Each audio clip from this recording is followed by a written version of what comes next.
Namaskar. Today we will study allergic skin disorders.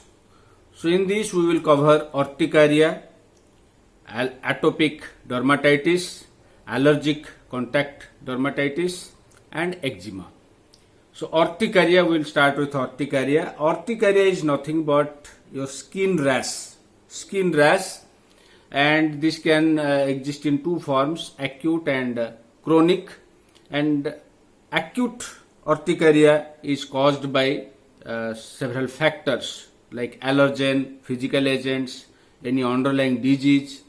And among the allergen, it includes food like seafood, eggs, fish, nuts, food additives like your citric acid, preservatives, coloring agents like tartrazine, then drugs like aspirin and other non-steroidal anti-inflammatory drugs, and vegetable gums. All these act as allergens. Then physical agents like your mechanical trauma, cold, heat, insect bites, insect stings. Okay. Then underlying diseases like any infection, connective tissue disorder, all these are causes of acute urticaria.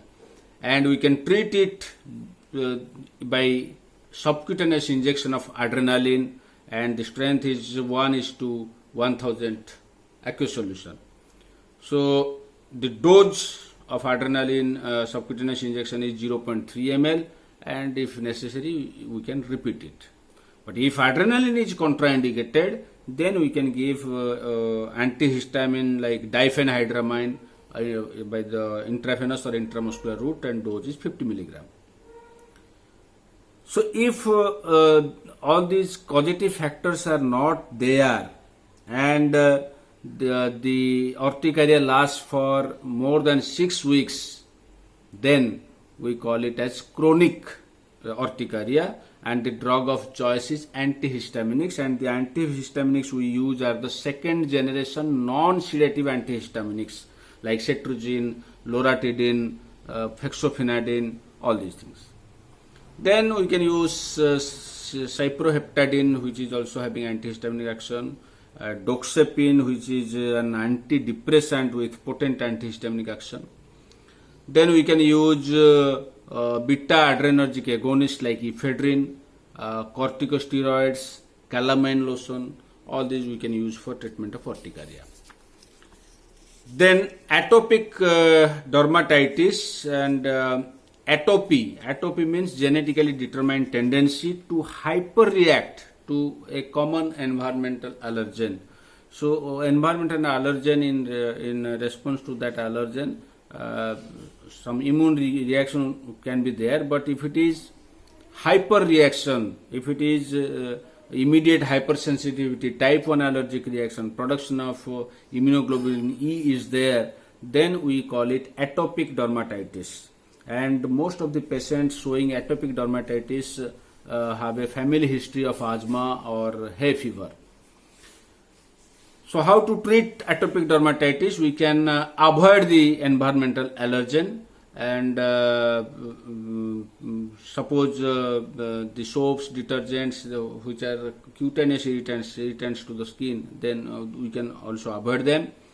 Then we can use emollients or moisturizers which will hydrate the skin, so cutaneous hydration will be produced. We can use oral antihistaminics which control itching. We can use topical glucocorticoids which control itching and inflammation.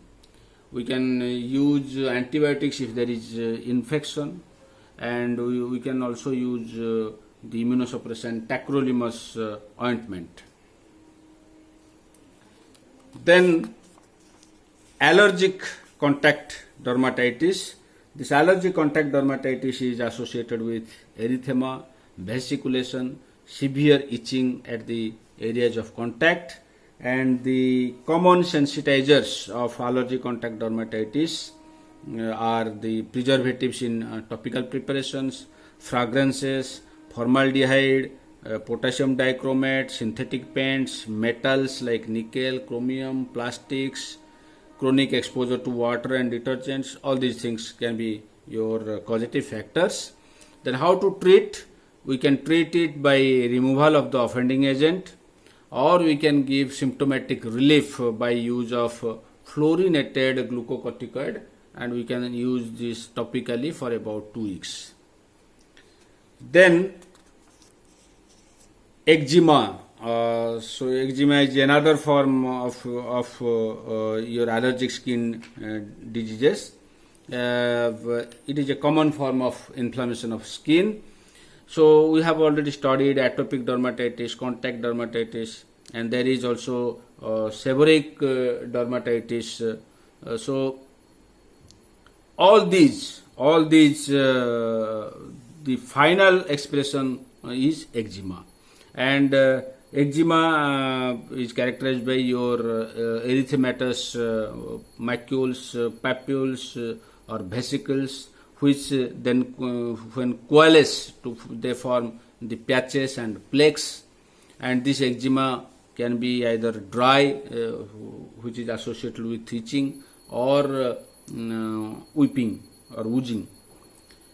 Then how to treat eczema? We have to identify and eliminate the offending agent. We can use the calamine lotion or liniment. We can use mild topical glucocorticoid, for example 1% hydrocortisone. We can use potassium permanganate solution. We can use zinc containing paste. We can use simple emulsifying ointments like rose ointment, urea cream, and in case of severe infection we can use antibacterials. So all these dermatitis are mostly associated with pruritus, which is your itching. So itching is called pruritus. So let us discuss the antipruritic agents. So in case of itching, what to do? And itching occurs mostly with all these skin disorders.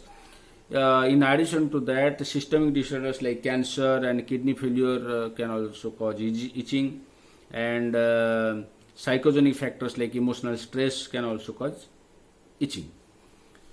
So in case of pruritus associated with atopic dermatitis, we can use doxepin 5%. In case of pruritus associated with eczema, we can use pramoxine. In case of pruritus due to inflammation, we can use corticosteroids, antihistamines. In case of pruritus associated with your minor local conditions, we can use the cooling agent, that is your 2% menthol, or we can use calamine lotion.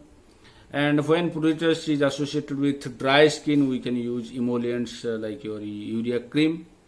And this calamine lotion, the composition is this calamine, zinc oxide, glycerin, bentonite magma, calcium hydroxide solution. So this is a formula for 1 liter preparation of calamine lotion. Thank you.